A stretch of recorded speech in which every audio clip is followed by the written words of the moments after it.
Yep. So, so the title of the song is Can't Stop the Feeling. And this is on Passion Month, right? So we're looking at how do we appropriate passion in terms of feeling as well. So there's a line in here about keep dancing. Thank you. This pocket right over here that kept dancing. There's something in you that is infinite. You don't put it there. You didn't put it there. You don't even keep it there. It's there. And it's feeling. It's passion. It's emotion. It's all of that because it's energy. That's all feeling is. It's just energy. And that energy is available and is there just waiting for you to decide what to do with it.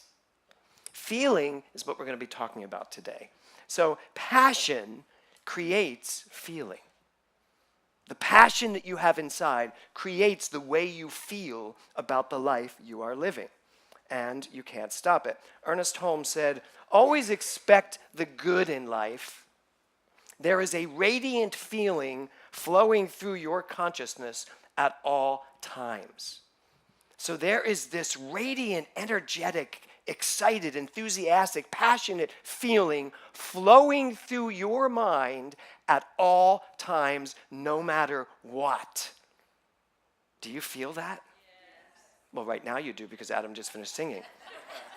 But do you feel it at all times? I mean, that's the thing. Like that. Someone went, no. Right? So we're supposed to understand and know and experience this thing at all times, no matter what. So the Webster's Dictionary says feeling is a state of reaction, an energetic flow. A state of reaction. So if feeling is a state of reaction, the question becomes, reacting to what? What are you reacting to? You feel the way you feel because you're reacting to something. I always talk about my beliefs run my life. Beliefs make me think the way I think. I think the way I think because I believe things. And then when I think the way I think, that thinking makes me feel like this. And when I feel this way, emotions come out. So the trajectory is beliefs, thoughts, feelings, emotions. So when you find yourself an emotional wreck, anybody? Ever? I love Randy. I do.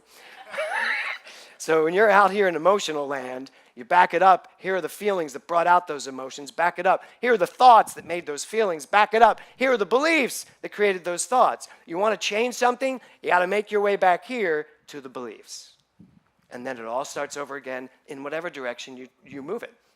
So feeling is a state of reaction. Reaction to what? Well, if it's reaction to the truth, the absolute truth, that you are God, everything about you is the highest level of consciousness, and you're reacting to that, then you are reacting in a way that causes this euphoric feeling. That's how this can work. So I want you to check right now. I want you to just take a deep breath, and maybe close your eyes, see what you feel. What are you feeling? What are you feeling right now? Identify whatever feeling it is you have right now. Okay? So there you go. There's your feeling. So, Robbie, if you would just play the verse of da-da-da-da-da-da, dance, dance, dance. You know which part it is. Okay? Everybody stand, please.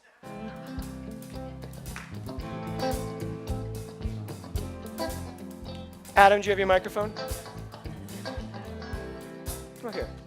So I need you all to dance. Really dance. Go ahead. Wherever you want. Sunshine in my pocket. Okay. Okay? But I really mean dance. Like, let it go. I got that sunshine in my pocket. Come on, let it go. Got that good soul in my feet. Feel that hot blood in my body. This is what I'm looking for. Drops. Ooh, I can't take my eyes up off it. Moving so phenomenally. Room on lock the way we rock it. So don't stop. Under the lights when everything goes. Nowhere to hide when I'm getting you close. When we move, well, you already know. So just imagine. Just imagine. Stop. And stop. Nothing I can. My eyes were closed. Okay, sit down. Band, you're good now. You're good too. Now what are you feeling? Frustration. Okay, what else are you feeling? That's what came from over the exhilaration, frustration. What else? Happy. What else? Sarah? Happy. Oh. Surprised. Right back here, straight behind Lisa. Yep, you who turned your head. I can't remember your first name. What are you feeling? Hopeful. Okay, great. Doug? Draper? Joy. Okay. How many people, if I say on a scale of 1 to 10, I want you to raise your hand, who feels that they let out a 10 of their enthusiasm in their dancing?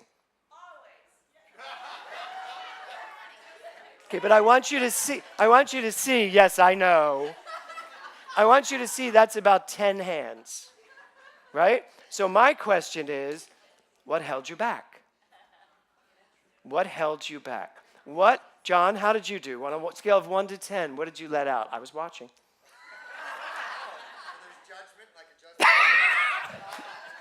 I'm not judging you. This is purely an opinion. Yeah, I give myself an 8.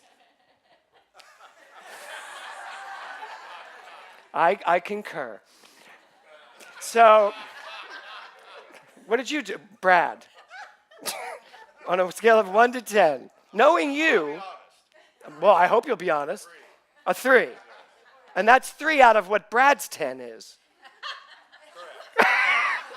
Okay. Karen, why are you laughing at Brad? I did really good on the kite thing. Did you hear what he said? I did really good on the kite thing. So, Steve Brabant, On the Brad scale or my scale? on your scale, My scale. A 6. okay, good. Diane, do you think that was a 6? I thought it was a 2,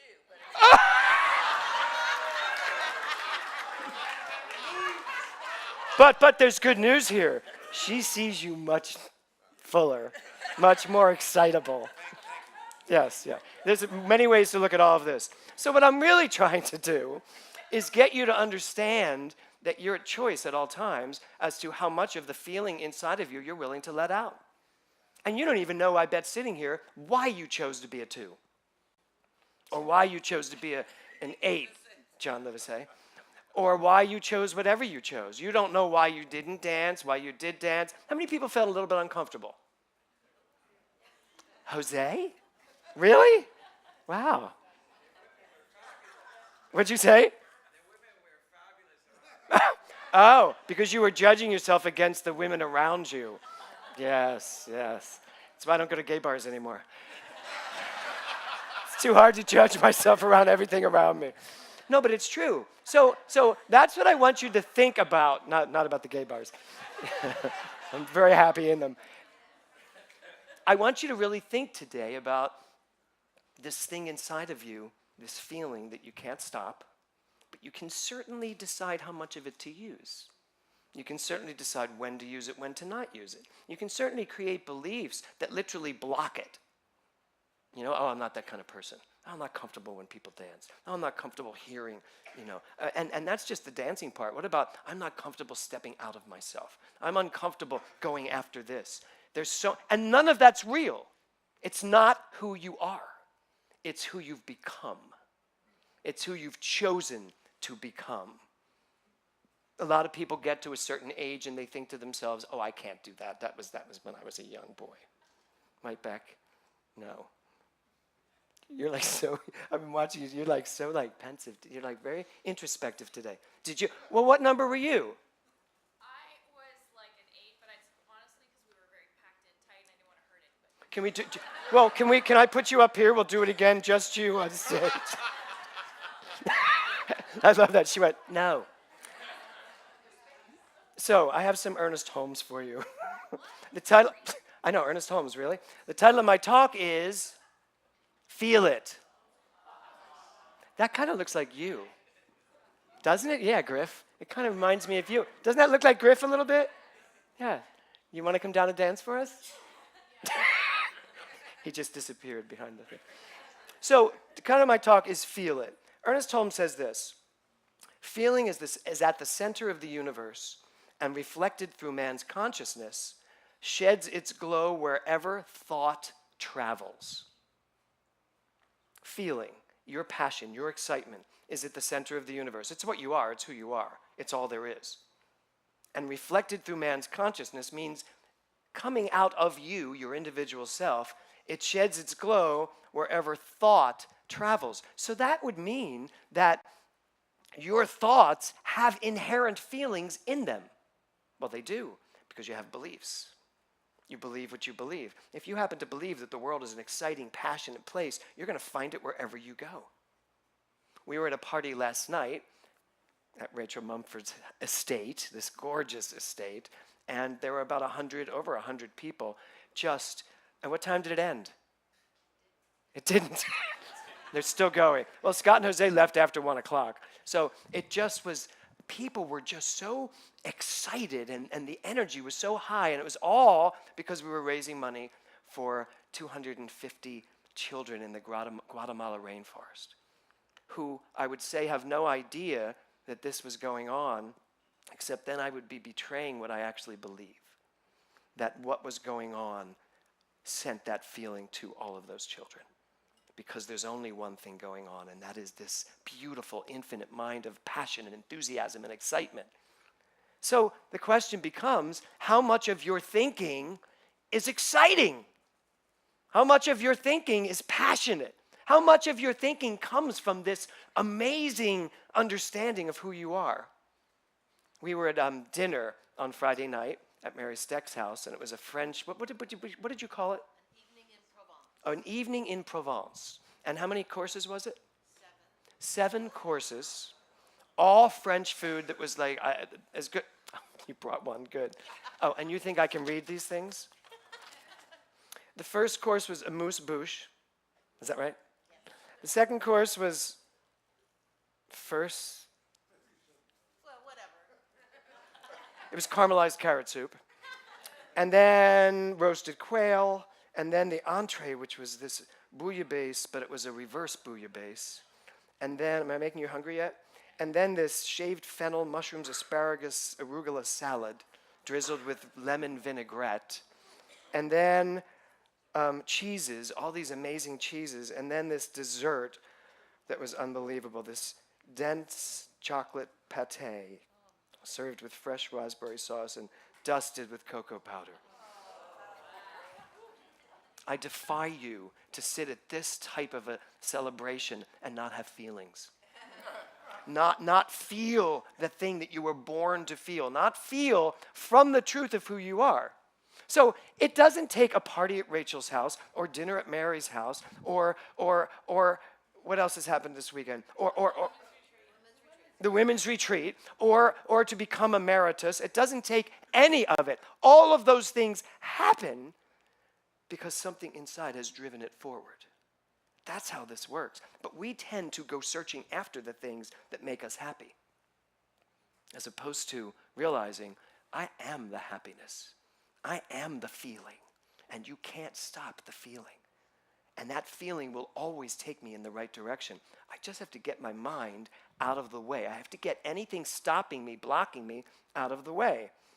Ernest Holmes says this, my question is, how important is feeling in mental science? So how important is this thing called feeling? Why am I spending a whole day or a whole 20 minutes talking about feeling? Well, Ernest Holmes says that for those of you who are using your minds on purpose to create the lives you want, and that should be every single person in this room, feeling is what activates it. Feeling is what brings the demonstration home. It's not just standing up and saying, God is all there is, and that's what I am, and I envision the most gorgeous Porsche that is mine. I'm so grateful, and so it is. Where's the Porsche? Can't do it. That's not it. I did nothing. I spoke words. Those words, did they have feeling? Did they really come from truth? Did I believe them? Those are the things that are important, not the words. So the question becomes, how important is feeling? Ernest Holmes says this, we live in a universe of love as well as a universe of law. One is the complement of the other. The universe of love is pulsating with feeling. You are pulsating with feeling. There is that in you that is just driving itself through you saying, feel me. Or is that plant in Little Shop of Horrors? Yield me. That's feed me. Okay, good. So it's feel me. God is just moving through you saying, feel me. Then it says, the universe of law is the executor of all feeling. So you have this amazing instrument in you. There is that in you that wants you to just feel. Just feel what it feels like to be immersed in this thing called God, this thing called love, this thing called you, who you are. And then there's this executor in there that's saying, what do you want? And it just shoots the feeling right out into the experience. That's how this works, love and law. I am the love, and the law is taking me right out into experience. So every single one of us should have the capacity and the ability and the willingness to get up and just dance our butts off, metaphorically, in every aspect of our life. Every aspect of our life. Feeling, he says, Ernest Holmes, he says, is the result of a conviction. Feeling is the result of a conviction. So everybody here today decided to dance based on their own belief systems. How well they think they dance, whether they're comfortable dancing, whether they even like dancing. They may have a belief, I don't really like. Is anybody here not like to dance?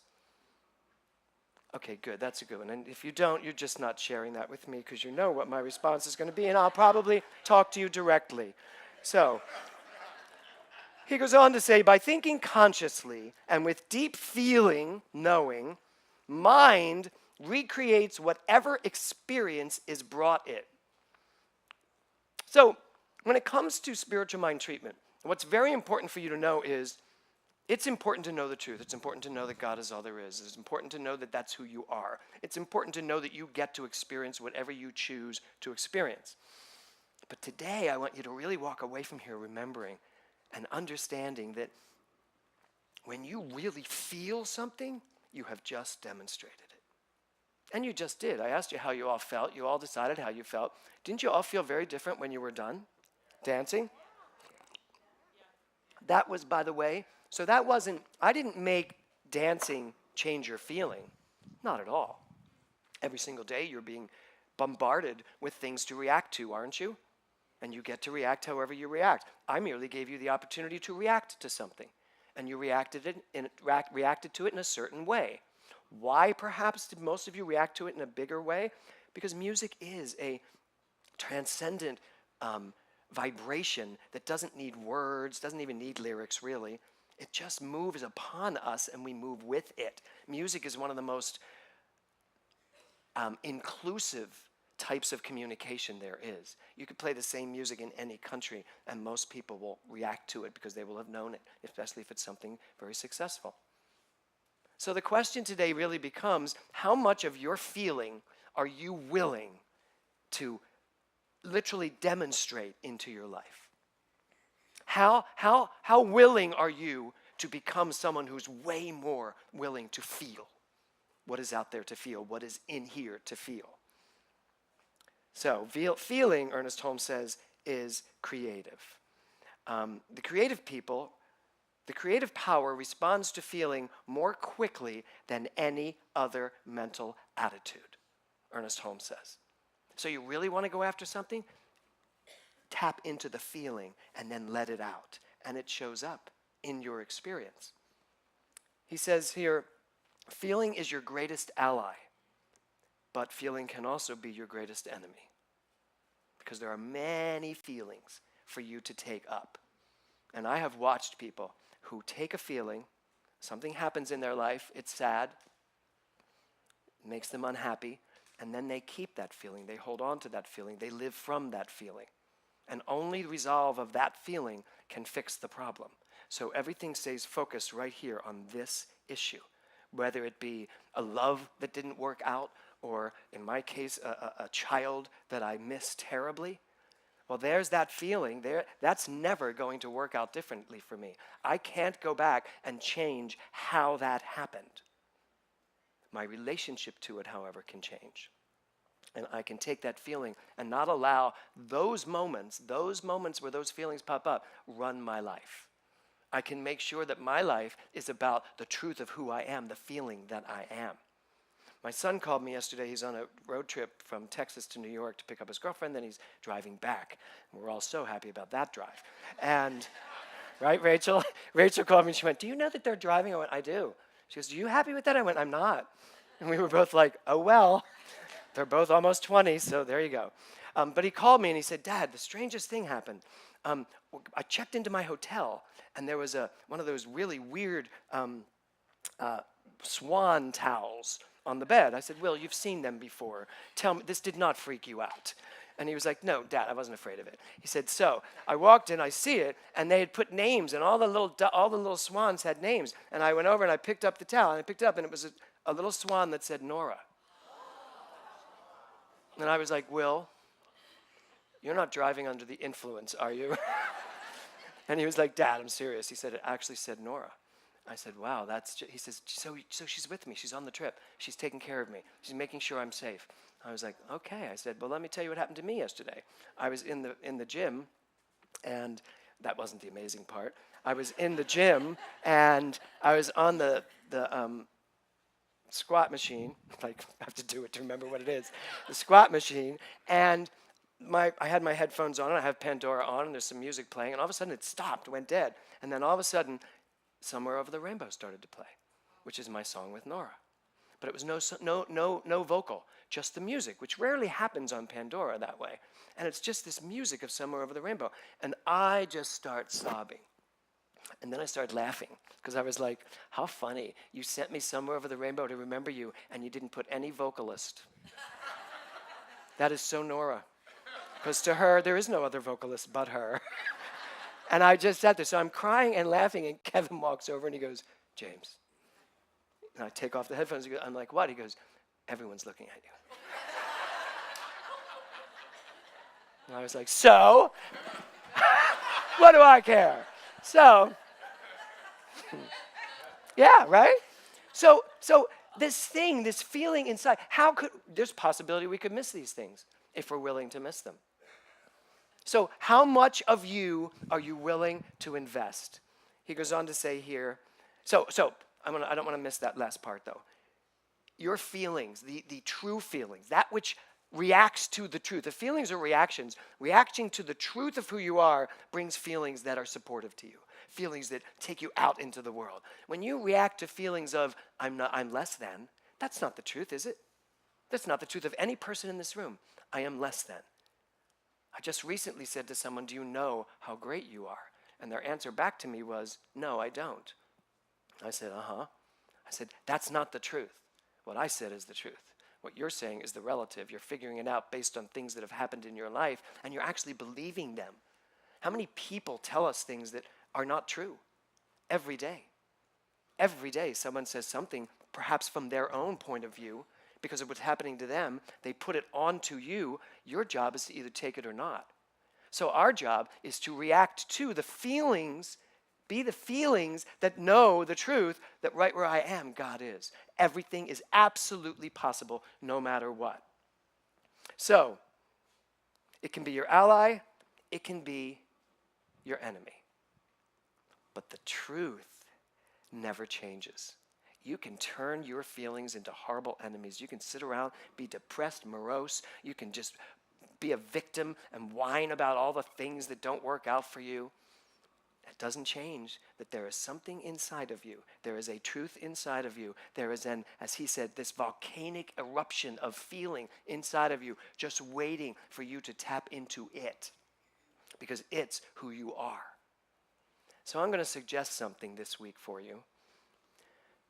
I'm going to ask you to spend the week feeling whatever you are feeling. Not hide it, not try to squelch it, not try to pretend it's not there. And if the feeling that's coming up is not one that you wish to pursue, or that you think is helping you, then move to another feeling. Go to another truth. Back it up. If you find yourself in a feeling, I'm going to suggest you let it go. Even a feeling that's maybe depressing. Whatever the feeling is, first of all, we have to honor our feelings. We have to respect our feelings. We are way too much part of this culture that constantly says, I shouldn't feel this, I shouldn't feel this, I shouldn't feel this. I'm feeling bad, let me feel good. No, feel bad, feel it, and figure it out. That's just for private counseling. Figure it out. I mean, my greatest growth these days is when I am sitting in such emotion over having lost my daughter. There are still moments, Kevin said it to me yesterday, he just turned to me and went, I still don't believe this is happening to us. And I said, I know, I really do know.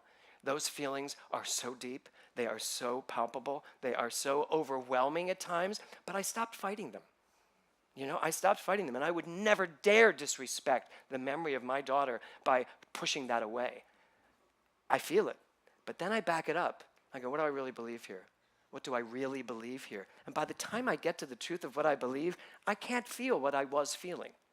I just can't. That's how this works, but you gotta be willing to feel it. So are you all willing this week to just feel what's going on in your life? Not push it aside, not try to short circuit it, not try to change it to something else. Just feel what you're feeling. And then, if you find that you need help because of what you're feeling, reach out. But be smart. Don't reach out to your best girlfriend who's going to kvetch with you for the next hour. Unless you want to feel more of what you're feeling. Reach out to someone who you trust, love, know, that will literally hold you in the truth, know the truth about who you are, even as you are feeling what you're feeling, because that's God feeling it. God isn't what happens after you stop feeling bad. When you are feeling bad, you are God feeling bad. God can feel bad, because if each one of us is an expression of God, God's felt some bad things, yes? Right, so that's okay. We have to stop still living in this duality of believing God is good, everything else is bad. And anything that's bad is not God, because God is just good. That's impossible to live that. It's impossible without putting it outside of yourself. So this week, I'm just going to say, feel it. Be willing to feel it. No matter what it is, be willing to feel it. Let it be what it is. Respect it, honor it, love it. Let it expand. But then take your mind back and back it up. And just say, so I know what I'm feeling. Why am I feeling this? What do I believe?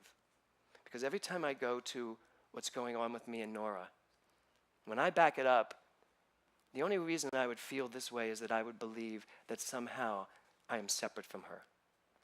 Somehow she really is gone and does not exist anymore. I don't believe that. And when I can back myself into remembering what I really believe, I feel better and better and better. Do I still miss her personally right here in this world? Yes, I do, terribly. But it's the journey, I got to tell you, it's a beautiful journey as I continue to expand and explore the truth of this. Not just the feeling of it, the truth of it. So feel what you need to feel. Allow yourself to just remember, feelings happen and then emotions happen. Your emotions come from feelings. Again, one more time. You believe what you believe, which makes you think the way you think, which then makes you feel what you feel, and then the emotions come forward. Many of us don't really let the emotions come forward. Most of us don't sit on a squat machine crying at LA Fitness. Most of us stop short of that, yes? This week, try it. See what happens, no matter where you are. I know, Kiki, you're very much like me. So this week, let it all hang out. You ready to just let it hang out? Just let it hang out and do the work. Back it up and see what it's all about. And then we will actually be doing what Ernest Holmes says. Take back your mind. Oh my God, I just went to take back your mink. Sometimes my mind is the funniest place to live in. Because I literally was like, Jess, take back, and I hear your mink. Take back your mind, and then allow yourself to feel what you feel. Watch how powerful you feel in the midst of your feelings, knowing you're the one that's in charge of these feelings. It's not the other way around. Namaste. Thank you. Thank you, thank you, thank you. Thank you. Thank you.